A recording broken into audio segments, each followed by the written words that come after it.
Enyaye official Kumasi Asante Kotoko signing the second player in the transfer window ye currently with 2 days to go. Dogo Muhammad Yakubu. Say ono na obeti se Kumasi Asante Kotoko go na officially enumere na Kotoko confirm say o ma sign a player your friend Dogo Muhammad Yakubu. Na Dogo Muhammad Yakubu, how many years that Kumasi Asante Kotoko a sign or no? Nina no ha me the in this 3 minutes, 4 minutes video ipe and you may Asante Kotoko confirm it. This is the breaking news abeto yepono so. Dogo Yakubu Muhammad a player of Midcity Football Club and wa joining Kumasi Asante Kotoko.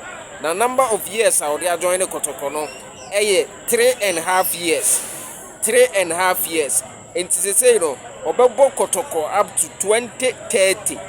But what I say, because you were 2026. Oh, 2026. And I was signed 3.5 years there. Let's just say 2030. And I obey free Kumasi Asante Kotoko. Because Sanka was signed 4 years. There be obey free Kotoko at the end of 2029, 2020, 2030 seasons, you know. And will be free Kumasi Asante Kotoko. Mamenka na michrim. This is official confirmation about from Kumasi Asante Kotoko. A striker. Na according to Kumasi Asante Kotoko, no, Dogo a player be or eye for goal or pace and or movement. A opinion friend of Karim Zito and a recommendation say Ohia player be say after secretly or observe it Dogo Muhammad. One who said Dogo Muhammad be training or Kumasi Asante Kotoko training ground star. Yes, because na a cool day la na empenny for a daily behind the scenes with the central for Yenino Ubia Adrian Amaso. You can Midcity Football Club a football club a wo Kumasi ya na omo Division 2 league num and on a Midcity for a nano crowd I say omone Namoro Football Club at a Kopem so ewo ho enti Midcity striker your friend Dogo Muhammad Yakubu no say make us say no oye Asante Kotoko player Kotoko next game obebo against Gold Stars.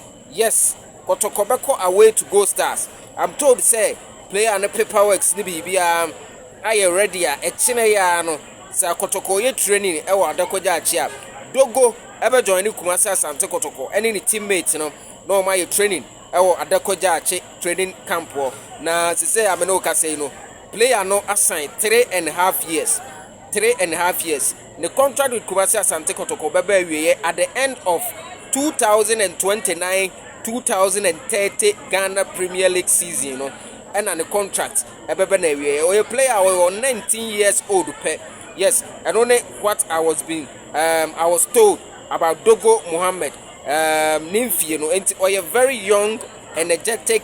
According to information I make, and say the qualities no.